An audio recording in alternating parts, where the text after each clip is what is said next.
আমি ওদের সামনে বুক পাইতে দাঁড়াইছি, ওরা একবার বুম দিছে, ওই জায়গায় আমার ইচ্ছা মতো পিটাইছে। আমি আমার ছেলেগুলারে নিয়ে এই জায়গায় চলে আসছি, ভিতরে আইসে আমার পেটের মধ্যে লাগতে দিছে, আমার বুকের মধ্যে ওরা লাগতে দিছে। পুলিশ প্রশাসন, হাসবুনাল্লাহি ওয়া নি'মাল ওয়াকিল, হাসবুনাল্লাহি ওয়া নি'মাল ওয়াকিল। जुल्म फिर जुल्म है बढ़ता है तो मिट जाता है, जुल्म फिर जुल्म है बढ़ता है तो। আর এই দুই পায়ে পোশাক পরা সন্ত্রাসীদের সাথে আমি মুজাফফর কথা বলি না। জিজ্ঞেস করো আমার ড্রাইভারকে, এতদিন যাবত চলছি এই পোশাক পরা সন্ত্রাসীর সাথে আমি কথা বলি না।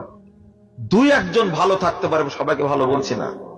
এদের আচরণ ইবলিসের চেয়ে হাজার হাজার কোটি গুণ খারাপ।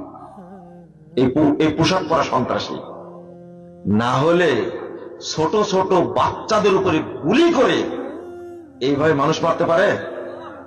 এদের মধ্যে কোনো আত্মা আছে বলে মনে করেন? আমি বহুদিন আগে বলেছি, যারা অপরাধী, এই প্রশাসনের যারা অপরাধী, সে সেনাবাহিনীর হোক, নৌবাহিনীর হোক, বিমান বাহিনীর হোক, র্যাবের হোক আর গোয়েন্দার হোক, সবাইকে একসঙ্গে সৌরদানের মাঠে একসঙ্গে ব্রাশ ফায়ার করে হত্যা করতে হবে। তাদের বিচার এরকম হওয়া উচিত। এটা আমি পছন্দ করি। এইভাবে তারা হত্যা করেছে। এটা কখনো এদেরকে যদি বলেন মা জন্ম দিয়েছে, এটা বিশ্বাস হবে না। এদের মা জন্ম দেয়নি। অভাব কিসের? শিষ্টাচারের অভাব। আপনি তো একটা শুয়োর তৈরি করেছেন, আপনি একটা জানোয়ার তৈরি করেছেন। তাকে বৃদ্ধ মানুষের ব্যাগ নিয়ে টানাটানি করে।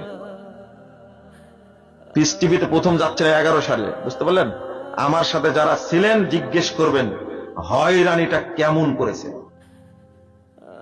কেমন হয়রানি করেছে।